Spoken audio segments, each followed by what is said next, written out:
What is up, ladies and gentlemen? Germinator here alongside Jordan for another episode of Big Time Boss Fights for Bloodborne. In this episode, we will be tackling Micolash, the host of the nightmare. So, Jordan, our resident Bloodborne expert, what can you suggest in terms of Micolash's strengths and weaknesses, and what will players and would-be hunters expect for this fight? Thanks, JR, and hello everyone. So for this boss fight, apart from Micolash, you will also be battling against his minions, those skeleton guys, and they're going to make this boss fight a bit challenging. Also, it's important to take note that the second phase is the part where the fight gets even more difficult because Micolash has a lot of arcane attacks, especially the Ogre of Ebrietas and Akolbiad, which can easily one-hit you if you're not too careful. As for the weaknesses, this guy can be easily knocked down if you have the Visceral equipped with you. Also, if you want to take it the easy way, you can cheese this guy on his second phase by using the poison knives. But I'm not sure if we'll be seeing it here, but technically that's the easy way to take Micolash out. That is correct. And thank you for those wonderful tips and tricks, Jordan, our resident Bloodborne expert. But for now, as you can see, this intrepid and very crafty hunter is trying to lure out Micolash out of his box of doom, so to speak.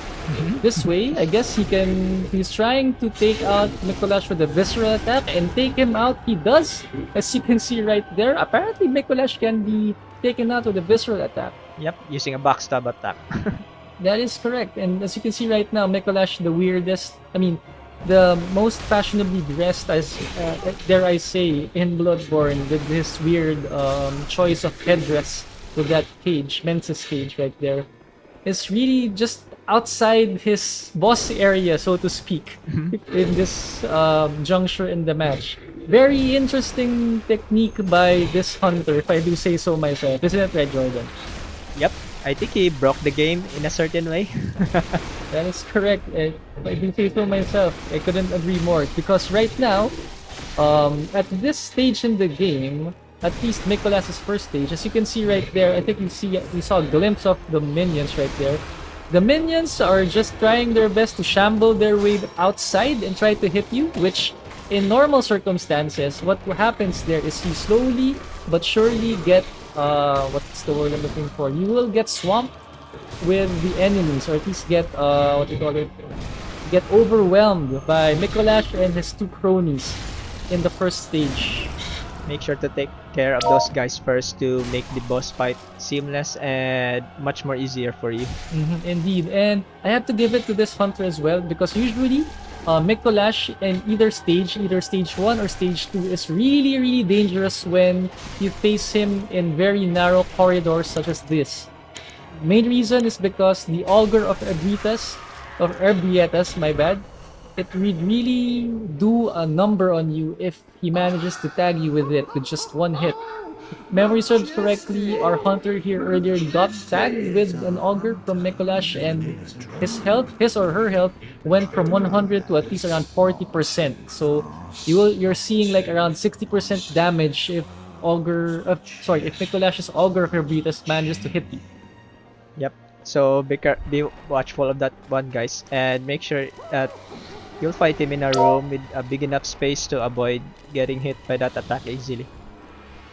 That is correct, and as you can see right now, ladies and gents, Micolash right now is currently on his way to the second stage. So as we mentioned earlier, or as Jordan mentioned earlier, as I should say, Micolash in the second form is a little bit, not a little bit, a hell of a lot more dangerous compared to his first form. Whereas in the first form, you only saw him use his Ogre just to keep you away and hopefully try to one-shot you. In this second phase, Micolash takes it up a notch. What do we expect from the second phase here, Jordan? Yeah, thanks, JR. So for this particular phase, we have to watch out, especially for the Akolbiad, which is an arcade attack, and it's best that you keep a close distance. I think. Oh, as you can see right now, yep. Oh, speaking of, that was the Akolbiad attack, but Apologies if I cut you right there, Jordan, but as you can see, luck is on this hunter's side, ladies and gents, because usually when Micolash finally releases that Call Beyond, manages to get it out, usually it's one-hit KO for you. Yep. Luckily, our good hunter was able to dodge all of those attacks. And I have to commend as well that the hunter here in this footage that we're watching is doing the Bloodborne style of dodging. He or she is well versed in the Bloodborne school of dodging, which means instead of dodging away from the attack, the hunter here dodges towards the attacker. So that's true. apparently that's a high risk, high reward kind of thing. And as you can see right now, Micolash is not too happy, not too pleased with that, because right now he's a little bit more offensive than usual, using his hands to try to hit you with his karate chop hands, ladies and gents. Here we go. As you can see, but then again, look at this. Our hunter right now, expertly dodging, juking, and jiving against Micolash's auger as well as normal attacks. Have you seen this kind of awesomeness, Jordan? Yeah, I think what the hunter did was really awesome, especially on making a 1-2 combo using the Blades of Mercy. And that's it.